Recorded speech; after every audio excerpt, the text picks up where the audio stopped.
안녕하세요. 어머나 사연입니다. 오늘은 감옥 간 이 중장이 윗선에게 버림받자 장은미에게 모든 비밀을 털어놓게 되는 이야기 함께 들어보시죠. 이 이야기는 드라마틱한 재미를 위해 만들어진 픽션입니다.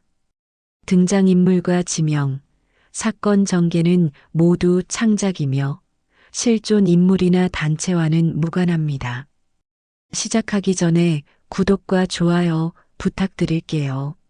장 소장님, 저도 그들에게 이용당했습니다. 이제라도 진실을 말하고 싶습니다. 30년간 나라를 위해 일했다던 것이 실제로는 소수 권력자들의 앞잡이 노릇했던 거라고요? 악의 뿌리는 따로 있다고요?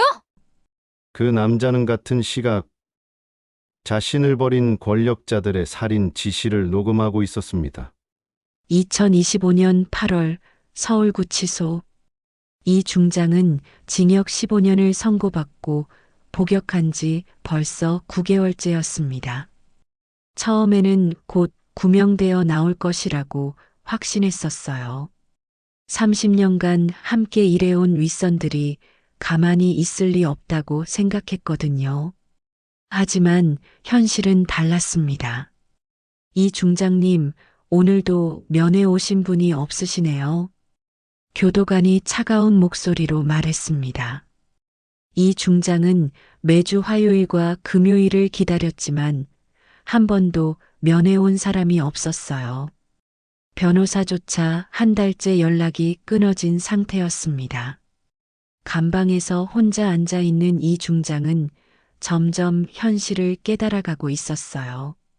자신을 지켜줄 거라고 믿었던 사람들이 모두 등을 돌렸다는 것을. 어느 날 저녁 이 중장은 오래된 신문을 읽고 있었습니다. 그런데 충격적인 기사를 발견했어요. 새 국정원장의 박모 차장 내정. 개혁 의지 1000명. 박모 차장은 이 중장이 30년간 뒷거래를 해온 인물이었습니다. 그런데 지금은 개혁을 외치며 국정원장 자리에 오르고 있었어요. 이 중장은 쓴웃음을 지었습니다. 저런 위선자가. 다음 날 아침 또 다른 충격적인 소식이 들려왔습니다. 이 중장님 변호사님이 선임 철회한다고 연락 왔습니다. 교도관이 차갑게 통보했습니다. 뭐라고요? 이 중장이 믿을 수 없다는 표정으로 물었습니다. 수임료를 받지 못했다고 하시네요. 이 중장은 이제야 상황을 정확히 파악했습니다. 자신의 모든 재산이 동결되었고 아무도 도와주지 않는다는 것을. 완전히 버림받은 거였어요. 며칠 후 이 중장은 감방에서 과거를 돌이켜보고 있었습니다. 30년간 자신이 해온 일들이 주마등처럼 지나갔어요. 90년대 백호파와의 거래, 동기장교 살해 교사, 그리고 최근까지의 각종 비리들. 모든 더러운 일은 자신이 앞장서서 했는데 윗선들은 깨끗한 몸으로 승승장구하고 있었습니다. 나는 그저 앞잡이였구나. 이 중장이 중얼거렸습니다. 그때 문득 장은미가 떠올랐습니다. 자신과 맞섰던 그 강인한 여성이. 자신이 그토록 짓밟으려 했지만 결국 진실로 자신을 무너뜨린 사람이었어요. 이상하게도 이 중장은 장은미에게 묘한 존경심을 느끼고 있었습니다. 권력에 굴복하지 않고 끝까지 정의를 관철한 사람이었거든요. 만약 내가 장은미 같은 사람이었다면. 이 중장은 상상해 봤습니다. 한 달이 더 지나고 이 중장은 완전히 다른 사람이 되어 있었습니다. 권력욕과 자만심이 사라지고 처음으로 자신의 죄를 진정으로 뉘우치게 되었어요. 내가 얼마나 많은 사람들을 괴롭혔을까. 이 중장이 한숨을 쉬었습니다. 특히 장은미와 수민에게 했던 일들이 가슴을 아프게 했습니다. 미혼모 과거를 언론에 흘려서 모녀를 고통스럽게 했던 일, 수민을 위협했던 일들이 계속 떠올랐어요. 그때 이 중장은 중요한 결심을 했습니다. 자신이 완전히 무너지더라도 진짜 악의 뿌리를 뽑아내야겠다고. 나 혼자만 죄인이 될 수는 없어. 이 중장이 다짐했습니다. 이 중장에게는 30년간 모아온 비밀 자료들이 있었습니다. 혹시 모를 상황에 대비해서 윗선들의 비리 증거를 수집해 둔 거였어요. 국정원장, 검찰총장, 언론사주, 정치인들의 더러운 거래 내역들이 모두 담겨 있었습니다. 이제 이걸 세상에 알려야겠어. 이 중장이 결심했습니다. 하지만 감옥에서 혼자서는 할 수 있는 일이 제한적이었어요. 믿을 만한 사람이 필요했습니다. 그때 다시 장은미가 떠올랐습니다. 유일하게 권력에 굴복하지 않았던 사람. 진정한 정의감을 가진 사람이었어요. 이 중장은 편지지를 꺼내서 펜을 들었습니다. 장은미 소장님께. 이 중장은 오랫동안 고민하며 편지를 써내려갔습니다.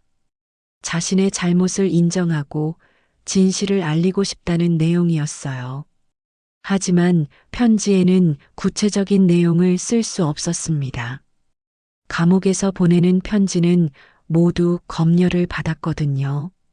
대신 이 중장은 은밀한 메시지를 담았습니다. 과거의 잘못을 뉘우치며 진실을 말하고 싶습니다. 면회를 허락해 주시면 감사하겠습니다. 편지를 다 쓴 이 중장은 잠시 망설였습니다. 장은미가 과연 자신을 만나주겠을까? 원수나 다름없는 사이인데. 하지만 다른 선택의 여지가 없었어요. 장은미만이 유일한 희망이었습니다. 부탁합니다. 장은미 소장님. 이 중장이 편지를 들고 중얼거렸습니다. 다음 날 아침, 이 중장은 편지를 교도관에게 전달했습니다. 면회 신청서도 함께 작성해 주세요. 이 중장이 말했습니다. 누구를 만나실 건가요? 장은미 전 국방부 소장입니다. 교도관이 의외라는 표정을 지었습니다. 그분이 이 중장님을 만나주실까요? 모르겠습니다. 하지만 시도는 해봐야죠. 편지가 발송된 후 이 중장은 매일 답장을 기다렸습니다. 하루하루가 길게 느껴졌어요. 일주일이 지나고 드디어 답장이 왔습니다. 다음 주 화요일 오후 2시에 면회하겠습니다.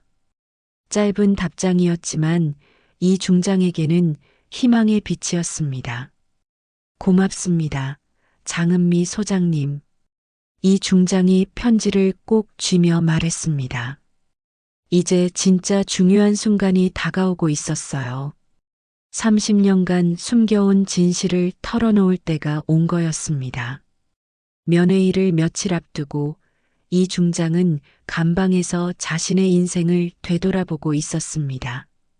30년간 권력의 중심에서 살아왔지만 지금 와서 보니 자신은 그저 더 큰 권력자들의 방패막이었을 뿐이었어요. 1990년 백호파 사건부터였지. 이 중장이 중얼거렸습니다. 그때를 떠올려 보니 모든 게 선명했습니다. 당시 국정원장이 직접 이 중장을 불러서 말했던 거예요. 이 중장, 자네가 나서서 백호파를 정리해주게. 군 내부 불순 세력을 제거해야 국가가 안정된다. 이 중장은 그 말을 듣고 애국심에 불타올랐습니다. 국가를 위한 일이라고 생각했거든요. 하지만 지금 생각해보니 그건 단순히 정치적 라이벌을 제거하는 일이었어요. 백호파 핵심 인물들을 하나씩 제거하면서 이 중장은 점점 더 깊은 늪에 빠져들었습니다. 그리고 그때마다 윗선들은 이 중장에게 더 큰 권한과 뒷돈을 제공했어요. 잘했네. 자네 덕분에 나라가 안정됐어. 당시 검찰총장이 격려했습니다. 하지만 모든 더러운 일의 실행자는 이 중장이었어요. 윗선들은 단지 지시만 내렸을 뿐이었습니다. 2000년대 언론 조작 사건도 그랬지. 이 중장이 씁쓸하게 웃었습니다. 당시 대통령 선거를 앞두고 특정 후보에게 불리한 기사들이 쏟아져 나왔는데 그 뒤에는 이 중장이 있었어요.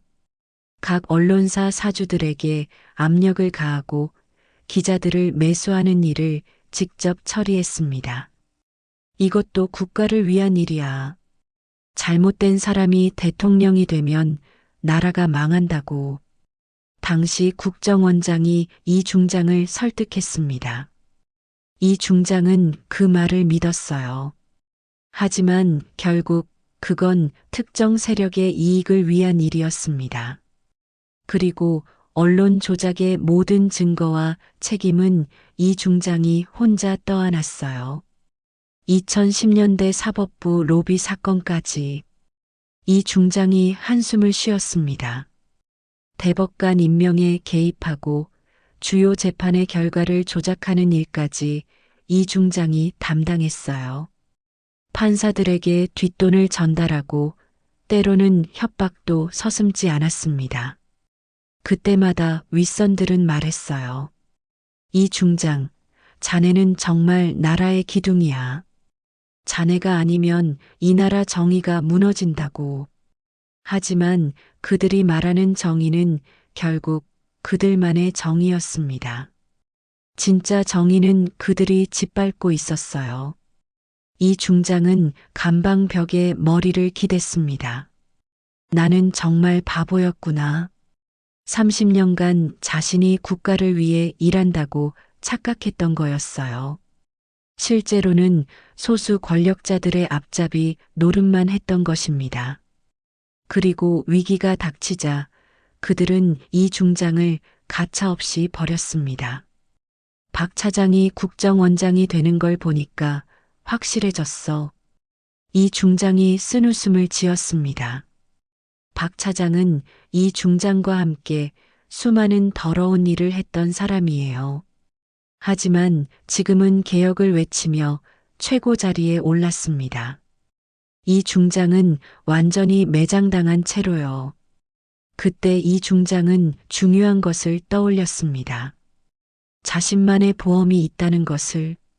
다행히 증거는 다 모아뒀지.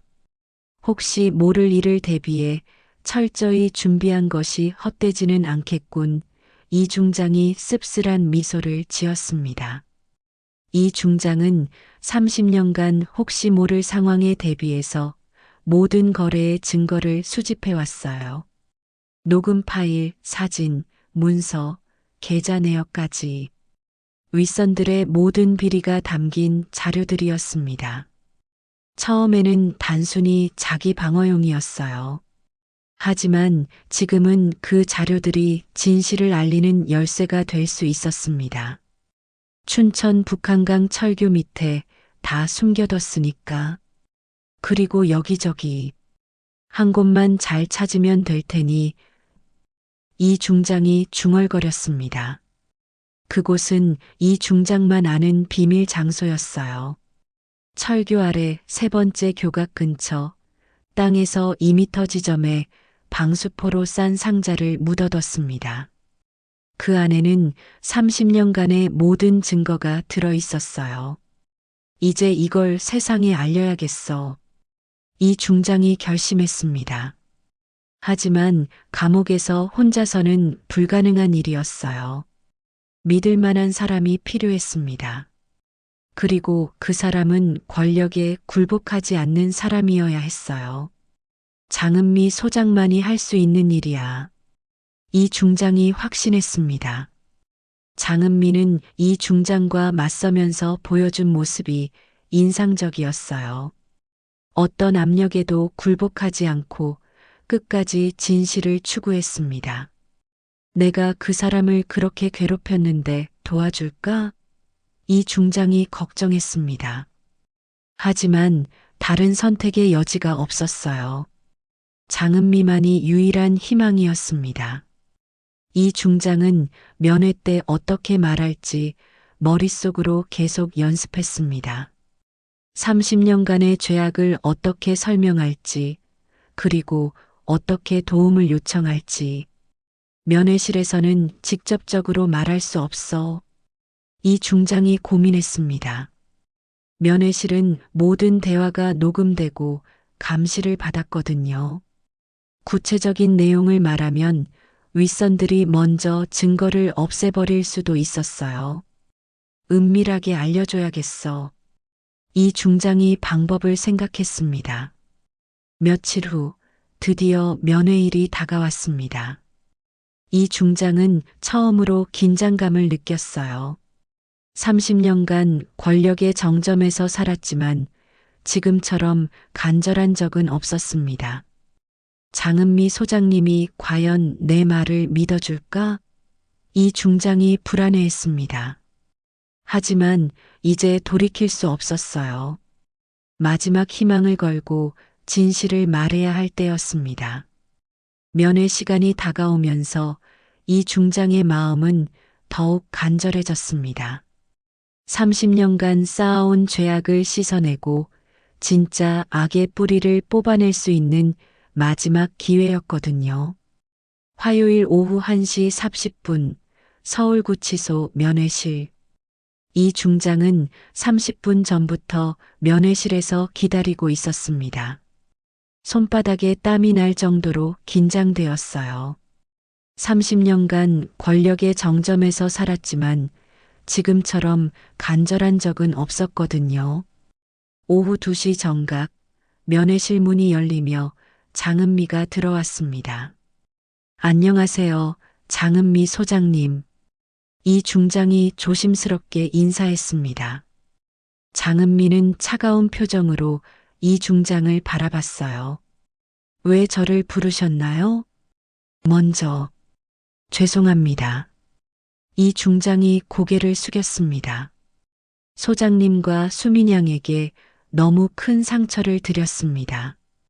장은미는 대답하지 않았어요. 그저 조용히 이 중장을 지켜보고 있었습니다. 감옥에 와서 많은 생각을 했습니다. 이 중장이 말을 이었습니다. 제가 얼마나 잘못된 길을 걸어왔는지 깨달았어요. 그래서 저를 부른 건가요? 참회하려고요? 장은미가 차갑게 물었습니다.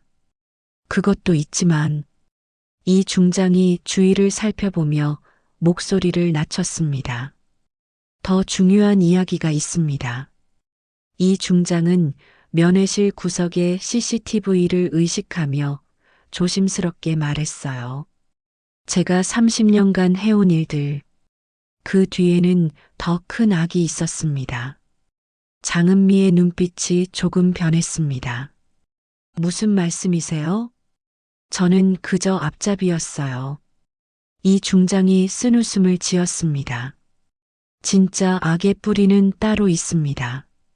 그리고 그들은 지금도 깨끗한 몸으로 권력을 누리고 있어요. 장은미는 이 중장의 말을 신중하게 들었습니다. 구체적으로 무슨 말씀인가요? 이 중장은 잠시 망설였어요. 면회실에서는 모든 대화가 녹음되고 있었거든요. 직접적으로 말할 수는 없었습니다. 소장님, 제가 어린 시절 자주 갔던 곳 말했던 것 기억하세요? 이 중장이 의미심장하게 물었습니다. 장은미는 고개를 갸웃했어요. 이 중장의 어린 시절을 어떻게 알겠어요? 춘천이요. 이 중장이 작은 목소리로 말했습니다. 그곳의 아름다운 강과 다리를 자주 봤어요. 장은미는 이 중장이 무언가 특별한 의미로 말하고 있다는 것을 느꼈습니다. 특히 북한강 철교가 인상적이었어요. 이 중장이 계속 말했습니다. 세 번째 교각 밑에서 자주 놀았거든요. 그곳 땅에서 2미터 정도 되는 곳에 보물을 숨겨두곤 했어요. 장은미는 이 중장의 말을 귀에 깊게 들었습니다. 분명히 암호 같은 메시지였어요. 그 보물에는 30년간 모은 소중한 것들이 들어 있어요. 그리고 여기저기 추억이 깃들어 있죠. 이 중장이 강조했습니다. 언젠가 세상에 알려져야 할 진실들이죠. 이 중장은 잠시 멈췄다가 더 중요한 말을 했습니다. 박모 차장을 아시죠? 새로 국정원장이 된 분이요. 네, 알고 있습니다. 장은미가 답했습니다. 그분과 저는 90년대부터 함께 일했어요. 이 중장이 의미심장하게 말했습니다. 백호파 사건부터 시작해서 수많은 일들을 함께 했죠. 장은미는 이 중장이 무슨 말을 하려는지 점점 이해하기 시작했어요. 그런데 지금 그분은 개혁을 외치고 계시더군요. 이 중장이 쓴웃음을 지었습니다. 참 아이러니하죠. 저와 함께 더러운 일을 했던 분이 깨끗한 척하고 있으니까요. 구체적으로 어떤 일들을 하셨나요? 장은미가 조심스럽게 물었습니다. 이 중장은 다시 주위를 살펴보며 말했어요. 언론을 조작하고 사법부에 로비하고 정치권과 뒷거래를 했어요. 하지만 모든 실행은 제가 했고 책임도 제가 졌습니다. 장은미는 충격을 받았어요. 이 중장의 말이 사실이라면 권력 구조의 많은 부분이 부패했다는 뜻이었거든요. 왜 이런 말씀을 저에게 하시는 거예요? 장은미가 물었습니다. 소장님만이 유일한 희망이에요. 이 중장이 간절하게 말했습니다. 권력에 굴복하지 않고 끝까지 정의를 추구하는 분이시잖아요. 장은미는 복잡한 심정이었어요. 자신을 그토록 괴롭혔던 이 중장이 지금 도움을 요청하고 있었거든요. 제가 왜 이 중장님을 믿어야 하나요? 장은미가 날카롭게 물었습니다. 수민이와 절 그렇게 괴롭혔던 분이 갑자기 정의를 말씀하시니까요. 이 중장은 고개를 푹 숙였습니다. 맞습니다. 저는 용서받을 자격이 없어요. 하지만 진실은 밝혀져야 합니다. 진실을 밝히면 무엇이 달라지나요? 장은미가 물었습니다. 더 이상 무고한 사람들이 희생되지 않을 거예요. 이 중장이 진심으로 말했습니다. 저처럼 권력에 이용당하는 사람들이 생기지 않을 거고 소장님과 수민양 같은 분들이 부당하게 고통받지 않을 거예요. 장은미는 이 중장의 눈을 바라봤습니다. 그 안에서 진정한 후회와 각성을 느꼈어요. 구체적으로 어떤 증거가 있나요? 장은미가 물었습니다. 녹음 파일, 사진, 문서, 계좌네요. 30년간의 모든 것이 있어요. 이 중장이 말했습니다. 윗선들이 어떻게 저를 이용했는지, 그리고 어떤 더러운 일들을 지시했는지 모든 증거가 있습니다. 장은미는 깊은 고민에 빠졌어요. 이 중장의 말을 믿어야 할까? 그리고 위험한 일에 뛰어들어야 할까? 소장님, 저는 이미 끝난 사람이에요. 이 중장이 간절하게 말했습니다. 하지만 소장님은 다르세요. 진실을 세상에 알릴 수 있는 유일한 분이에요. 면회 시간이 거의 끝나가고 있었습니다. 이 중장은 마지막으로 중요한 메시지를 전했어요. 춘천에서 보낸 어린 시절이 그립습니다. 이 중장이 다시 강조했습니다. 특히 북한강 철교 세 번째 교각 및 땅에서 2미터 지점에 묻어둔 보물이 생각나네요. 이곳 저곳 추억이 그립습니다. 장은미는 이 중장의 메시지를 정확히 이해했습니다. 그곳에 중요한 증거가 숨겨져 있다는 뜻이었어요. 시간이 다 되었습니다. 교도관이 알려줬습니다. 소장님, 마지막으로 한 가지만 부탁드릴게요. 이 중장이 급하게 말했습니다. 제가 진심으로 뉘우치고 있다는 걸 믿어주세요. 그리고 진실을 밝혀주세요. 장은미는 일어나며 이 중장을 마지막으로 바라봤습니다. 생각해 보겠습니다. 면회실을 나서는 장은미의 마음은 복잡했어요. 원수나 다름없는 이 중장의 말을 믿어야 할지, 그리고 위험한 일에 뛰어들어야 할지 고민이 되었습니다. 하지만 한 가지는 확실했어요. 만약 이 중장의 말이 사실이라면 진실을 밝히는 중요한 열쇠가 될 수 있다는 것이었습니다. 이 중장의 뒷배에 있었다는 것은 알았지만 증거 불충분으로 모두 빠져나갔던 그 사람들을 처리할 수 있게 되는 것입니다. 서울구치소를 나선 장은미는 차 안에서 한동안 멍하니 앉아 있었습니다. 이 중장과의 면회에서 들은 이야기가 머릿속을 맴돌았어요. 춘천 북한강 철교, 세 번째 교각, 땅에서 2미터, 여기저기 추억이 깃들어 있다. 장은미가 중얼거렸습니다. 이 중장이 전한 암호 같은 메시지가 계속 떠올랐어요. 30년간의 증거가 그곳에 숨겨져 있다는 말이 사실일까요? 집으로 돌아가는 길, 장은미는 깊은 고민에 빠졌습니다. 이 중장을 믿어야 할지, 그리고 위험한 일에 뛰어들어야 할지 확신이 서지 않았어요. 엄마, 왜 그렇게 심각해 보여요? 수민이가 걱정스럽게 물었습니다. 장은미가 집에 도착했을 때 수민이가 저녁을 준비하고 있었어요. 시리즈 3 이후 모녀는 서로를 더욱 의지하며 살고 있었습니다. 아무것도 아니야. 장은미가 미소를 지으려 했지만 억지스러웠어요. 수미는 엄마의 표정을 보고 뭔가 큰 일이 있었다는 걸 직감했습니다. 혹시 이 중장과 관련된 일인가요? 장은미는 놀랐어요. 어떻게 알았니? 오늘 오후에 어디 갔는지 물어봤을 때 얼버무리셨잖아요. 수민이 말했습니다. 그리고 그 사람 때문에 고생했던 엄마를 제가 모르겠어요? 장은미는 한숨을 쉬었습니다. 수민에게 숨기기 어려웠어요. 면회를 다녀왔어. 장은미가 솔직하게 말했습니다. 왜요? 수민이 당황했습니다. 그 사람이 또 무슨 짓을 하려는 건가요? 아니야. 이번에는 달라 보였어. 장은미가 말했습니다. 진심으로 뉘우치는 것 같았고, 그리고 중요한 정보를 알려줬어. 장은미는 수민에게 면회에서 들은 이야기를 간략하게 설명했습니다.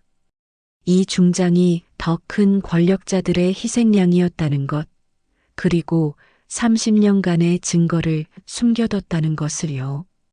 엄마, 설마 그 사람 말을 믿으려는 건 아니죠? 수민이 걱정스럽게 물었습니다. 모르겠어. 장은미가 솔직하게 말했습니다. 하지만 만약 정말이라면 위험해요, 엄마. 수민이 단호하게 말했습니다. 그 사람 때문에 우리가 얼마나 고생했는데요. 또다시 그런 일에 휘말릴 필요 없어요. 장은미는 수민의 말이 맞다고 생각했어요. 이미 충분히 고생했는데 굳이 위험한 일에 뛰어들 필요가 있을까요? 하지만 마음 한구석에서는 다른 생각이 들었습니다. 만약 이 중장의 말이 사실이라면 더 많은 무고한 사람들이 희생될 수 있었어요. 한 번만 확인해 볼까? 장은미가 조심스럽게 말했습니다. 엄마, 수민이 놀랐습니다. 정말 증거가 있는지만 확인해 보는 거야. 위험하면 바로 그만둘게. 장은미가 달랬습니다. 수미는 걱정스러웠지만 엄마의 정의감을 잘 알고 있었어요. 한번 마음먹으면 끝까지 해내는 성격이었거든요. 그럼 저도 같이 가요. 수민이 말했습니다. 안 돼. 너무 위험해.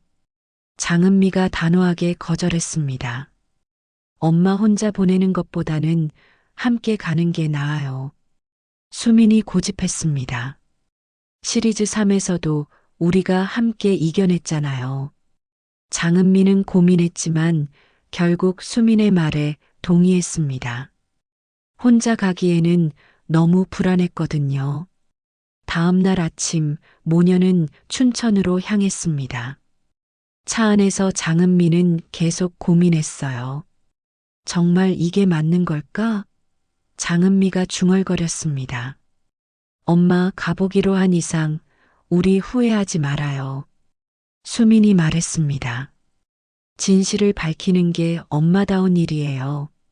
춘천에 도착한 모녀는 먼저 북한강 철교를 찾았습니다. 이 중장이 말한 세 번째 교각을 확인해야 했어요. 저기네요. 수민이 가리켰습니다. 철교 아래는 생각보다 한적했습니다. 사람들이 잘 오지 않는 곳이었어요. 땅에서 2미터 지점이라고 했어? 장은미가 확인했습니다. 모녀는 조심스럽게 철교 아래로 내려갔습니다. 세 번째 교각 근처를 자세히 살펴봤어요. 여기 뭔가 묻혀 있는 것 같아요. 수민이 발견했습니다. 땅이 다른 곳과 달리 패여 있었고 최근에 파헤쳐진 흔적이 보였어요. 정말 뭔가 있었나 보네. 장은미가 놀랐습니다. 모녀는 주변을 더 자세히 살펴봤습니다. 그런데 이상한 점을 발견했어요. 엄마, 저기 차 한 대가 계속 우리를 지켜보고 있어요. 수민이 작은 목소리로 말했습니다. 장은미가 돌아보니 검은색 세단 한 대가 멀리서 이들을 감시하고 있었습니다. 우리가 추적당하고 있는 것 같아. 장은미가 긴장했습니다. 어떻게 알았을까요? 수민이 불안해했습니다. 장은미는 빠르게 상황을 파악했습니다. 면회실 대화가 녹음되었을 수도 있고 이 중장의 암호를 누군가 해독했을 수도 있었어요. 일단 여기서 나가자. 장은미가 서둘렀습니다. 하지만 그때 검은 세단에서 2명의 남자가 내려서 이들에게 다가왔습니다. 장은미 소장님이시죠? 한 남자가 정중하게 말했습니다. 누구세요? 장은미가 경계했습니다. 국정원에서 나왔습니다. 잠시 이야기 좀 나눌 수 있을까요? 장은미는 심장이 빨리 뛰었어요. 역시 감시받고 있었던 거였습니다. 무슨 일로 그러시는지 장은미가 침착하게 물었습니다. 이 중장과 면회하신 것으로 알고 있습니다. 혹시 특별한 이야기를 들으셨나요? 장은미는 신중하게 대답했습니다. 별다른 이야기는 없었습니다. 그냥 사과하고 싶다고 하더군요. 정말 그게 전부인가요? 남자가 의심스럽게 물었습니다. 네, 그게 전부입니다. 장은미가 단호하게 말했습니다. 남자들은 서로 눈빛을 주고받더니 명함을 건넸습니다. 혹시 기억나는 게 있으시면 연락 부탁드립니다. 그리고 위험한 일에는 관여하지 마시기 바랍니다. 그 말은 분명한 경고였습니다. 남자들이 떠난 후 장은미와 수미는 빠르게 그곳을 벗어났습니다. 엄마, 이거 정말 위험한 일인 것 같아요. 수민이 걱정했습니다. 맞아. 생각보다 훨씬 큰 일이야. 장은미가 인정했습니다. 차 안에서 장은미는 깊은 고민에 빠졌습니다. 이미 감시받고 있다는 것은 이 중장의 말이 사실일 가능성이 높다는 뜻이었어요. 하지만 이제 그만둬야 할까? 장은미가 망설였습니다. 엄마 마음대로 하세요. 수민이 말했습니다. 저는 엄마를 믿어요. 장은미는 결심했습니다. 위험하더라도 진실을 끝까지 밝혀내겠다고. 너무 많은 사람들이 권력자들의 희생양이 되고 있었거든요. 다른 방법을 찾아보자. 장은미가 말했습니다. 직접 가는 건 위험하니까 다른 방법으로 증거를 찾아보는 거야. 모녀는 새로운 계획을 세우기 시작했습니다. 위험하지만 포기할 수는 없는 일이었어요. 서울로 돌아온 장은미와 수미는 집에서 새로운 계획을 세우고 있었습니다. 춘천에서의 일로 직접적인 접근이 위험하다는 걸 깨달았거든요. 엄마, 혼자서는 너무 위험해요. 수민이 걱정스럽게 말했습니다. 믿을 만한 사람이 필요해요. 장은미도 같은 생각이었어요. 국정원에서 감시하고 있는 상황에서 혼자 움직이기에는 한계가 있었습니다. 누구를 믿을 수 있을까? 장은미가 고민했습니다. 그때 수민이 좋은 아이디어를 냈어요. 김혜진 기자님은 어때요? 시리즈 3에서 우리를 많이 도와주셨잖아요. 김혜진 기자는 장은미와 함께 진실을 밝히기 위해 노력했던 조명일보 탐사보도팀 기자였습니다. 권력에 굴복하지 않는 용기 있는 언론인이었어요. 맞아, 김 기자님이라면. 장은미가 희망을 품었습니다. 다음 날 오전, 장은미는 김혜진 기자에게 연락했습니다. 소장님, 오랜만이네요. 김혜진 기자가 반가워했습니다. 어떻게 지내셨어요? 기자님, 혹시 만날 수 있을까요? 중요한 이야기가 있어서요.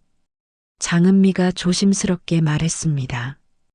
김혜진 기자는 장은미의 진지한 목소리를 듣고 바로 알아챘어요. 또 무슨 일이 있나 보네요. 어디서 만날까요? 안전한 곳에서요. 혹시 감시받을 수도 있어서요. 김혜진 기자는 경험이 많았습니다. 홍대 근처 작은 카페 알아요. 거기서 만나죠. 오후 2시 홍대의 한적한 카페에서 장은미와 김혜진 기자가 만났습니다. 무슨 일인지 대충 짐작은 가네요. 김혜진 기자가 말했습니다. 이 중장과 관련된 일이죠? 장은미는 놀랐어요. 어떻게 아셨어요? 어제 국정원에서 저한테도 연락이 왔거든요. 김혜진 기자가 씁쓸하게 웃었습니다. 장은미 소장과 접촉하지 말라고 경고받았어요. 그럼 위험하겠네요. 장은미가 걱정했습니다. 위험하다는 건 진짜 큰 일이라는 뜻이죠. 김혜진 기자의 눈이 반짝였습니다. 자세히 말씀해 보세요. 장은미는 이 중장과의 면회에서 들은 이야기를 자세히 설명했습니다. 30년간의 증거가 숨겨져 있다는 것, 그리고 현재 권력자들의 과거 비리에 대한 내용이었어요. 김혜진 기자는 충격을 받았습니다. 정말이라면 현대사를 뒤바꿀 수 있는 일이네요. 하지만 증거를 직접 확인하기가 어려워요. 장은미가 말했습니다. 감시받고 있어서요. 김혜진 기자는 잠시 생각하더니 말했습니다. 제가 아는 사람이 있어요. 도움을 요청해 볼까요? 누구요? 김 변호사님이에요. 시민단체 출신 변호사인데 권력 비리 폭로 전문가거든요. 김 변호사는 30년간 권력 비리와 맞서 싸워온 베테랑 인권 변호사였습니다.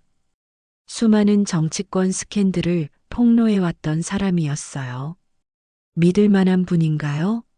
장은미가 물었습니다. 100% 믿을 수 있어요. 절대 권력에 굴복하지 않는 분이거든요. 김혜진 기자가 확신했습니다. 다음 날 세 사람은 김 변호사 사무실에서 만났습니다. 이 중장이 정말 그런 말을 했다고요? 김 변호사가 놀라며 물었습니다. 김 변호사는 60대 중반의 인자한 모습이었지만 눈빛만은 매우 날카로웠어요. 30년간 권력과 맞서 싸운 경험이 묻어났습니다. 네, 분명히 들었어요. 장은미가 답했습니다. 흥미롭네요. 김 변호사가 턱을 만지며 생각했습니다. 사실 저도 오래전부터 의심하고 있던 일이거든요. 어떤 의심이요? 김혜진 기자가 물었습니다. 90년대 백호파 사건부터 시작해서 2000년대 언론 조작, 최근의 사법부 로비까지 모든 게 너무 체계적이었어요. 김 변호사가 설명했습니다. 김 변호사는 서류철을 꺼내 보여줬습니다. 저도 30년간 이런 사건들을 다루면서 자료를 모아왔거든요. 하지만 결정적인 증거가 없어서 문제였어요. 장은미는 김 변호사가 보여준 자료들을 보고 놀랐습니다. 이 중장이 말한 사건들과 정확히 일치했거든요. 만약 이 중장의 증거가 정말 있다면 김 변호사가 흥미진진해했습니다. 잘못된 사회를 바꿀 수 있는 기회가 될 거예요. 하지만 어떻게 증거를 구할 수 있을까요? 장은미가 고민했습니다. 김 변호사는 경험이 풍부했습니다. 제가 알아보겠습니다. 안전하게 접근할 방법이 있을 거예요. 며칠 후, 김 변호사가 좋은 소식을 가져왔습니다. 춘천에 제 후배 변호사가 있어요. 김 변호사가 말했습니다. 현지 사정을 잘 알고 신뢰할 만한 사람이에요. 정말요? 장은미가 기뻐했습니다. 그분에게 은밀하게 확인을 부탁했어요. 며칠 내에 결과가 나올 거예요. 한편 수미는 집에서 인터넷으로 관련 정보들을 찾아보고 있었습니다. 젊은 세대답게 온라인에서 단서를 찾으려고 했어요. 엄마, 이상한 걸 발견했어요. 수민이 컴퓨터 화면을 보여줬습니다. 뭔데? 최근에 국정원장, 검찰총장, 대법원장이 모두 교체됐는데 다 비슷한 시기에 임명됐어요. 장은미가 자세히 보니 수민의 말이 맞았습니다. 최근 몇 개월 사이에 주요 권력기관의 수장들이 모두 바뀐 거였어요. 혹시 이 중장 사건과 관련이 있을까요? 수민이 물었습니다. 그럴 수도 있겠네. 장은미가 생각에 잠겼습니다. 그때 김혜진 기자에게서 연락이 왔습니다. 소장님, 중요한 정보를 얻었어요. 김혜진 기자가 흥분해서 말했습니다. 만나서 이야기해요. 다시 만난 김혜진 기자는 충격적인 소식을 전했습니다. 춘천에서 최근에 정체불명의 사람들이 북한강 철교 근처를 뒤지고 다녔다는 제보가 있어요. 정말요? 장은미가 놀랐습니다. 그런데 더 놀라운 건 그들이 뭔가를 찾아서 가져갔다는 거예요. 장은미는 실망했습니다. 그럼 이미 늦은 건가요? 아직 확실하지 않아요. 김혜진 기자가 말했습니다. 김 변호사님의 후배가 더 자세히 조사하고 있어요. 며칠 후, 김 변호사가 중요한 발견을 했습니다. 철교 근처에서 뭔가를 찾아간 건 맞는데 완전히 가져간 건 아닌 것 같아요. 김 변호사가 설명했습니다. 무슨 말씀이세요? 장은미가 물었습니다. 이 중장이 워낙 신중한 사람이라 여러 곳에 나눠서 숨겨뒀을 가능성이 높아요. 백업용 증거가 더 있을 거라는 거죠. 아, 장은미가 갑자기 뭔가 떠올랐다듯이 말했습니다. 여기저기 추억이 깃들어 있다고 이 중장이 말했었는데 혹시 나눠서 숨겼다는 말일지 모르겠네요. 장은미와 수민, 김혜진 기자, 김 변호사는 새로운 희망을 품었습니다. 아직 모든 증거가 사라진 건 아닐 수도 있었거든요. 이제 본격적으로 시작해 볼까요? 김 변호사가 의욕적으로 말했습니다. 네 사람의 은밀한 동맹이 시작되었습니다. 30년간 숨겨진 진실을 밝혀내기 위한 위험한 여정이 펼쳐질 예정이었어요. 김 변호사의 사무실에서 네 사람은 본격적인 수사 계획을 세우고 있었습니다.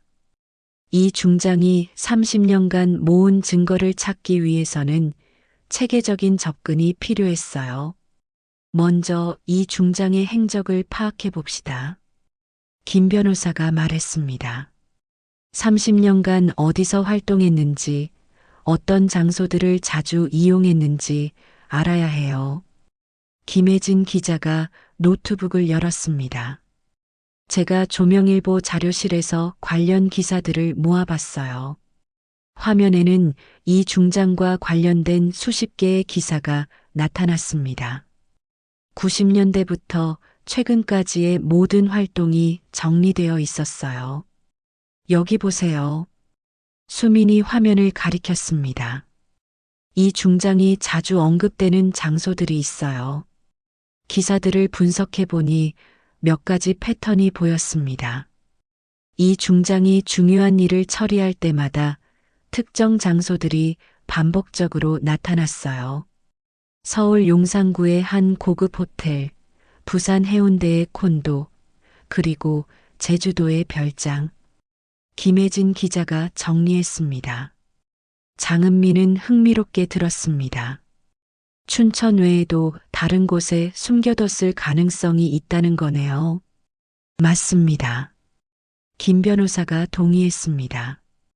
이 중장 같은 사람은 절대 한 곳에만 의존하지 않았을 거예요. 여기저기 추억이 깃들어 있다는 말이 분명 의미 있을 겁니다. 그때 김 변호사의 휴대폰이 울렸습니다. 춘천의 후배 변호사에게서 온 연락이었어요. 네, 안 변호사님. 정말요? 확실한가요? 김 변호사의 표정이 밝아졌습니다. 좋은 소식인 것 같았어요. 무슨 일이세요? 장은미가 물었습니다. 춘천에서 중요한 정보를 얻었어요. 김 변호사가 흥분해서 말했습니다. 철교 근처에서 일하는 어부가 목격담을 제공했어요. 김 변호사가 설명하기 시작했습니다. 3년 전부터 이 중장이 정기적으로 그 지역을 방문했다고 해요. 혼자 와서 철교 근처에서 뭔가를 묻거나 파는 일을 했다고 하더군요. 3년 전부터요? 수민이 놀랐습니다. 네, 그리고 최근에 정체불명의 사람들이 그곳을 뒤진 건 맞지만 모든 걸 찾아간 건 아닌 것 같다고 해요. 김혜진 기자가 메모를 하며 물었습니다. 어떤 근거로 그렇게 생각하는 거죠? 그 사람들이 한 곳만 파고 갔다는 거예요. 하지만 어부 아저씨가 본 바로는 이 중장이 여러 곳에 뭔가를 숨겼다고 하더군요. 장은미는 희망을 품었습니다. 그럼 아직 찾지 못한 증거가 더 있다는 뜻이네요. 그런데 문제가 있어요. 김 변호사가 걱정스럽게 말했습니다.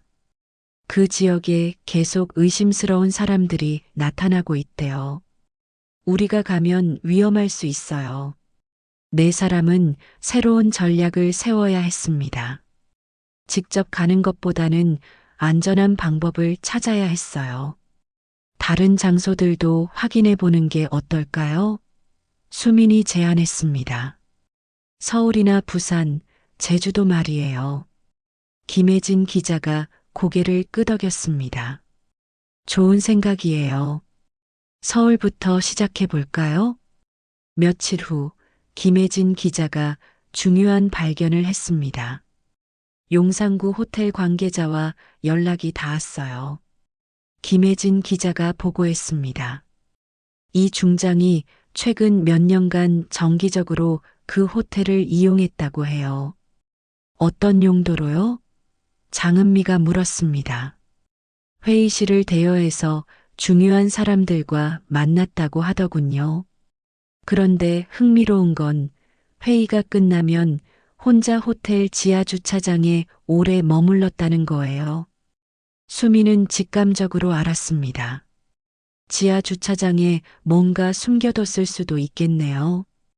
김 변호사가 신중하게 말했습니다. 확인해 볼 필요가 있지만 역시 직접 가기에는 위험해요. 그때 김혜진 기자가 좋은 아이디어를 냈습니다. 제가 호텔 보안팀장과 아는 사이예요. 도움을 요청해 볼까요? 믿을 만한 사람인가요? 김 변호사가 물었습니다. 네, 이전에 다른 사건 취재할 때 많이 도와주셨어요. 정의감이 강한 분이에요. 다음 날 김혜진 기자는 호텔 보안팀장을 만났습니다. 다행히 그는 기꺼이 도움을 주겠다고 했어요. CCTV 기록을 확인해 봤는데 정말 이상한 점이 있어요. 보안팀장이 말했습니다. 이 중장이 지하 주차장에서 특정 기둥 근처에서만 시간을 보냈어요. 어떤 기둥인가요? 김혜진 기자가 물었습니다. B3층 7번 기둥이에요. 그곳에서 뭔가를 하는 것 같았는데 각도상 정확히 뭘 하는지는 안 보여요.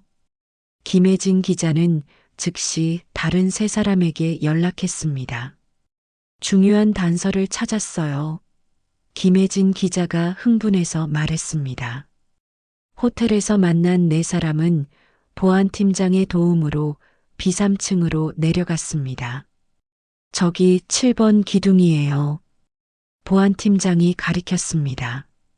기둥 주변을 자세히 살펴보니 이상한 점이 발견됐어요. 바닥 타일 중 하나가 다른 것보다 약간 들떠 있었습니다.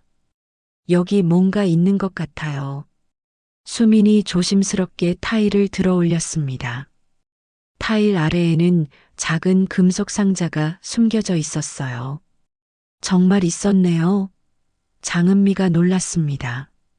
김 변호사가 신중하게 상자를 열었습니다. 안에는 USB 메모리와 작은 종이가 들어 있었어요. 종이에는 이 중장의 글씨로 메시지가 적혀 있었습니다. 진실을 찾는 사람에게 이것은 시작일 뿐이다. 더 큰 증거는 제주 서귀포 중문의 수욕장 등대 밑에 있다. 네 사람은 서로 바라봤습니다. 첫 번째 단서를 찾은 거였어요. USB에 뭐가 들어 있을까요? 수민이 궁금해했습니다. 안전한 곳에서 확인해야 해요. 김 변호사가 말했습니다. 여기서는 위험해요. 보안팀장이 걱정스럽게 말했습니다. 최근에 이상한 사람들이 호텔 주변을 맴돌고 있어요. 조심하세요. 네 사람은 신속하게 호텔을 빠져나왔습니다. 첫 번째 성과를 얻었지만 동시에 더 큰 위험이 기다리고 있다는 것도 알았어요. 이제 제주도로 가야 하나요? 수민이 물었습니다. 그 전에 USB 내용부터 확인해 봅시다. 김 변호사가 신중하게 말했습니다. 그 다음 단계를 결정하는 거죠. 김혜진 기자가 안전한 장소로 안내했습니다. 제 친구가 운영하는 IT 카페가 있어요. 거기서 확인해 봐요.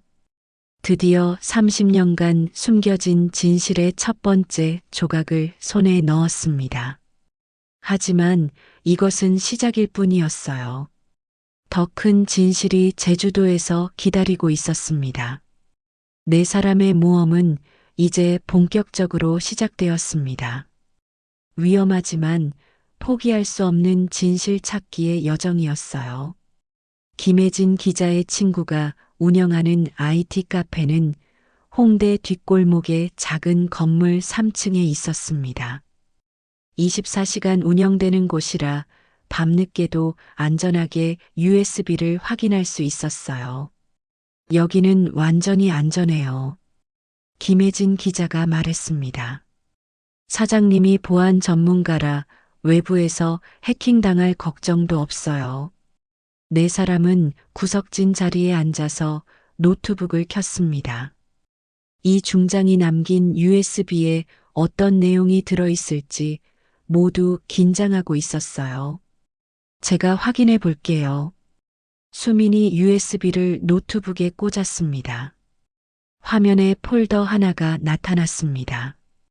90년 대백호파 진실이라는 이름이었어요. 백호파 사건부터 시작하는군요. 김 변호사가 말했습니다. 폴더를 열자 여러 개의 파일이 나타났습니다. 녹음 파일, 사진, 그리고 문서들이었어요. 첫 번째 녹음 파일을 재생하자 이 중장의 목소리가 들려왔습니다. 1991년 3월 15일 박 국정원장과의 대화를 녹음한다. 곧이어 다른 사람의 목소리가 들렸어요.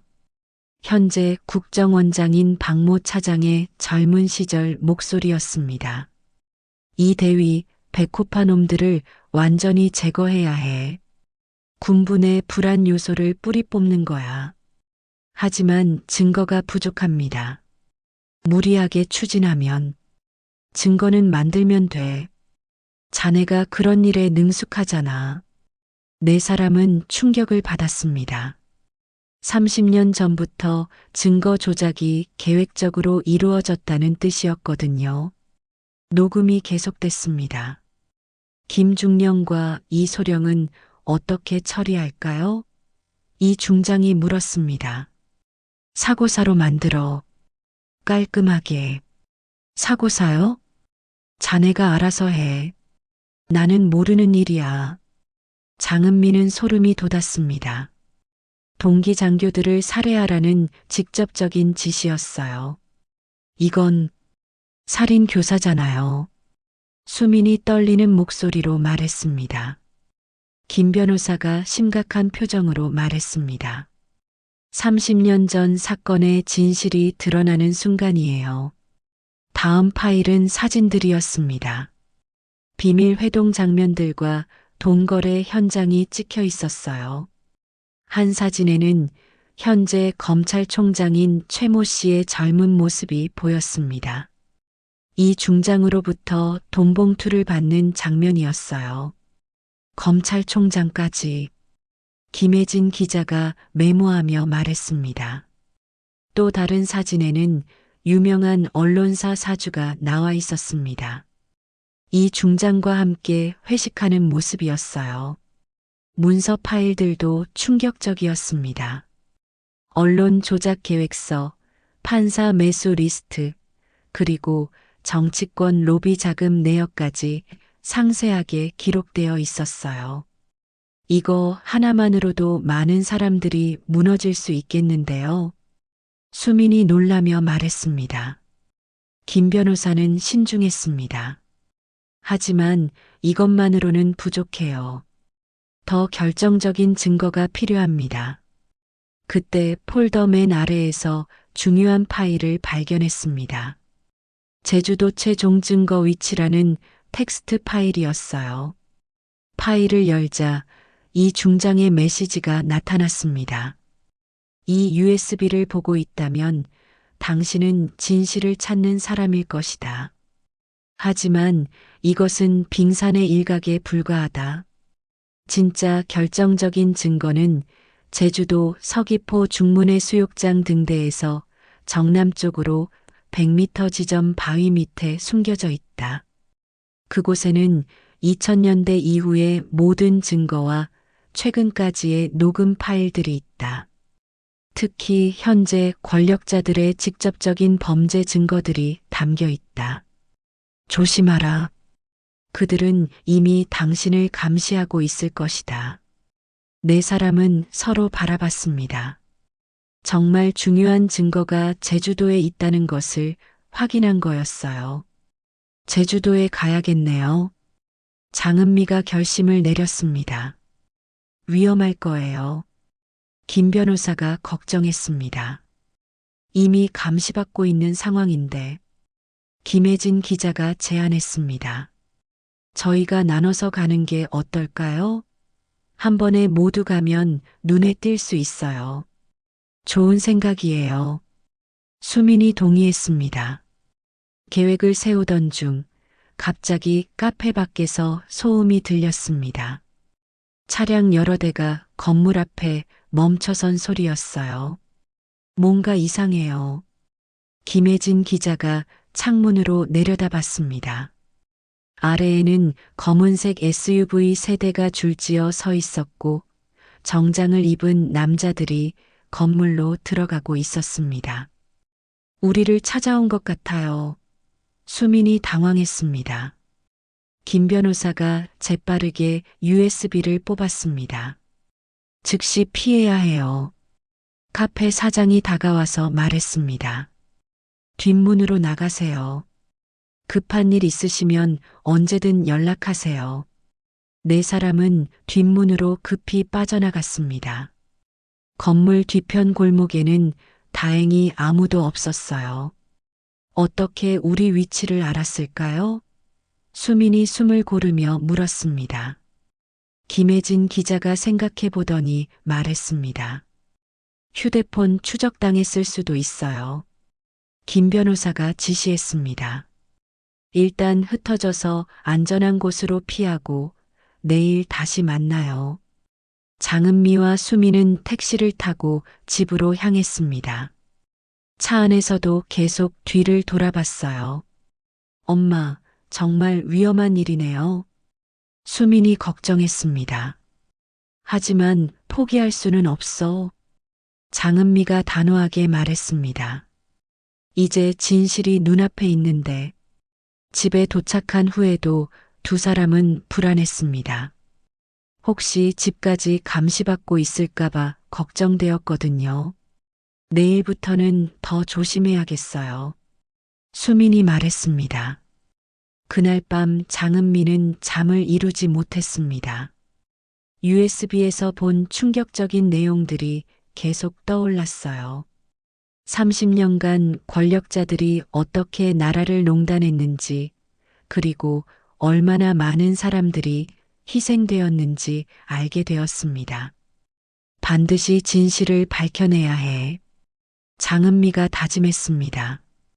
다음 날 아침, 네 사람은 다른 장소에서 만났습니다. 어제보다 더 신중하게 움직였어요. 제주도 계획을 구체적으로 세워볼까요? 김 변호사가 말했습니다. 김혜진 기자가 노트북을 열었습니다. 항공편과 숙소를 따로따로 예약하는 게 좋겠어요. 언제 출발할까요? 장은미가 물었습니다. 내일 당장 가는 게 어떨까요? 수민이 제안했습니다. 시간을 끌수록 위험해질 것 같아요. 김 변호사가 동의했습니다. 맞습니다. 빨리 움직이는 게 좋겠어요. 네 사람은 제주도에서 만날 구체적인 계획을 세웠습니다. 마침내 30년간 숨겨진 진실의 핵심에 다가갈 기회가 온 거였어요. 하지만 동시에 더 큰 위험도 기다리고 있었습니다. 권력자들도 그들의 움직임을 예의주시하고 있었거든요. 진실을 향한 마지막 여정이 시작되려 하고 있었습니다. 다음 날 오전, 네 사람은 서로 다른 시간에 김포공항과 인천공항에서 제주도로 출발했습니다. 혹시 모를 추적을 피하기 위해 각자 다른 항공편을 이용했어요. 장은미와 수민이 가장 먼저 제주공항에 도착했습니다. 3월의 제주도는 아직 쌀쌀했지만 관광객들로 붐비고 있었어요. 엄마, 정말 아무도 따라오지 않았을까요? 수민이 공항을 나오며 뒤를 돌아봤습니다. 일단은 괜찮은 것 같아. 장은미가 말했습니다. 하지만 계속 조심해야 해. 모녀는 미리 예약한 렌터카를 픽업했습니다. 김혜진 기자와 김 변호사는 각각 1시간 후에 도착할 예정이었어요. 먼저 숙소에 가서 기다릴까요? 수민이 제안했습니다. 아니야, 바로 중문의 수욕장으로 가자. 장은미가 결심했습니다. 미리 주변 상황을 파악해 두는 게 좋겠어. 제주도 남쪽 서귀포시로 향하는 길, 장은미는 계속 백미러를 확인했습니다. 다행히 수상한 차량은 보이지 않았어요. 1시간 후 중문의 수욕장에 도착했습니다. 3월이라 관광객이 많지 않아 한적했어요. 저기 등대가 보이네요. 수민이 가리켰습니다. 중문의 수욕장 끝자락에 작은 등대가 서 있었습니다. 이 중장의 메시지에 따르면 그곳에서 정남쪽으로 100m 지점에 증거가 숨겨져 있었어요. 일단 주변을 둘러보자. 장은미가 말했습니다. 모녀는 등대 주변을 산책하는 척하며 지형을 파악했습니다. 등대에서 정남쪽으로 100m 지점에는 큰 바위들이 여러 개 있었어요. 저 바위들 중 어느 것일까요? 수민이 궁금해했습니다. 그때 김혜진 기자에게서 연락이 왔습니다. 소장님, 저 제주공항에 도착했어요. 그런데 이상한 일이 있었어요. 무슨 일이에요? 장은미가 물었습니다. 공항에서 나올 때 정장 입은 남자 2명이 저를 유심히 봤어요.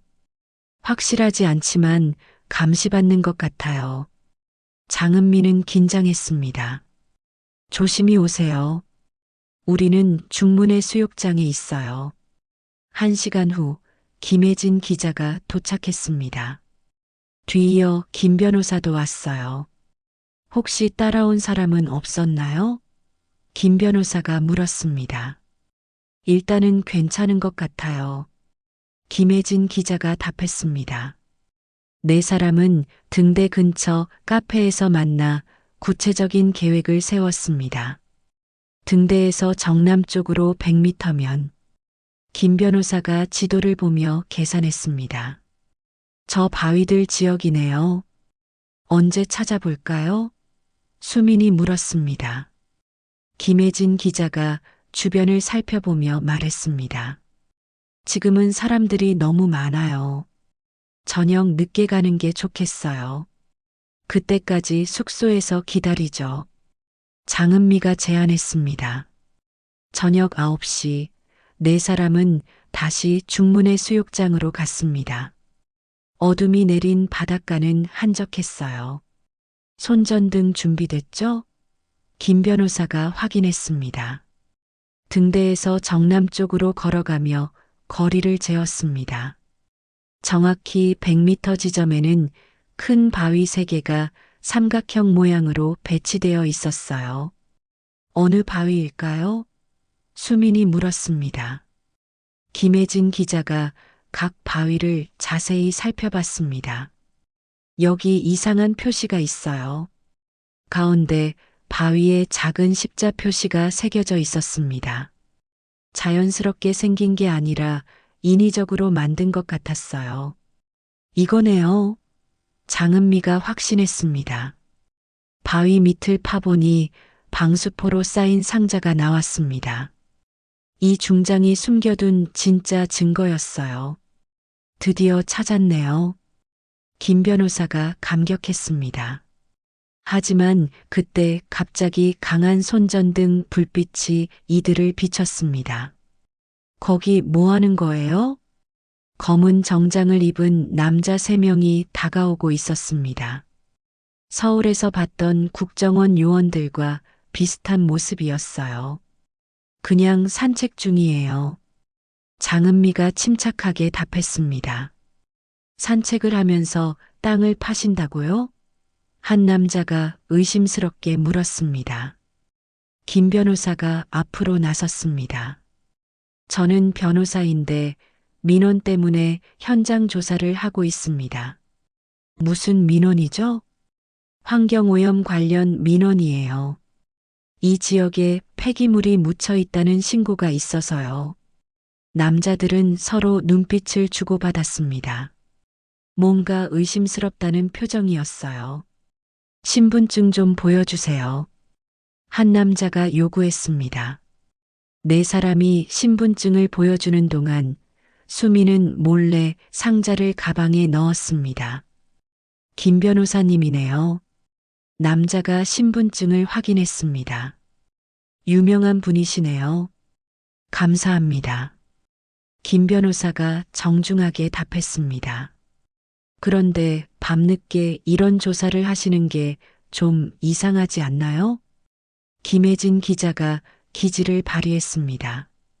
제가 기자인데 내일 아침 기사를 써야 해서 급하게 현장 조사를 하고 있어요. 기자시군요. 남자들의 표정이 조금 누그러졌습니다. 네, 조명일보 김혜진입니다. 남자들은 잠시 회의를 하더니 돌아갔습니다. 조심히 하세요. 위기를 넘긴 네 사람은 안도했습니다. 정말 아슬아슬했네요. 수민이 가슴을 쓸어내렸습니다. 일단 숙소로 돌아가죠. 장은미가 말했습니다. 숙소에 도착한 후 네 사람은 상자를 열어봤습니다. 안에는 더 많은 USB와 문서들이 들어 있었어요. 이게 진짜 결정적인 증거인가 봐요. 김 변호사가 말했습니다. 첫 번째 USB를 확인해 보니 2000년대 이후의 모든 사건들이 기록되어 있었습니다. 언론 조작, 사법부 매수, 정치권 로비의 구체적인 증거들이었어요. 특히 충격적인 건 현재 권력자들의 최근 대화 녹음이었습니다. 이 중장을 완전히 매장시켜야 해. 절대 살려둘 수 없어. 현재 국정원장의 목소리였습니다. 아예 제거하는 게 어떨까? 다른 목소리가 들렸습니다. 네 사람은 소름이 돋았습니다. 이 중장의 생명이 위험하다는 뜻이었거든요. 이걸 어떻게 해야 할까요? 수민이 물었습니다. 김 변호사가 심각하게 말했습니다. 즉시 공개해야 해요. 더 늦으면 위험해집니다. 김혜진 기자도 동의했습니다. 내일 아침 바로 기사를 내보내겠어요. 하지만 그때 갑자기 숙소 밖에서 차량 소리가 들렸습니다. 여러 대의 차가 숙소를 포위하는 것 같았어요. 또 찾아온 것 같아요. 수민이 창문으로 내다보며 말했습니다. 뒷문이 있나요? 장은미가 물었습니다. 김 변호사가 재빠르게 USB들을 챙겼습니다. 일단 피해야 해요. 네 사람은 숙소 뒷문으로 급히 빠져나갔습니다. 30년간 숨겨진 진실을 손에 넣었지만 이제 더 큰 위험이 기다리고 있었어요. 진실을 세상에 알리기 위한 마지막 사투가 시작되려 하고 있었습니다. 지금까지 어머나 사연이었습니다. 유익하셨다면 나가시기 전에 구독과 좋아요 부탁드립니다. 시청해주셔서 대단히 감사드립니다. 오늘도 편안한 하루 되세요.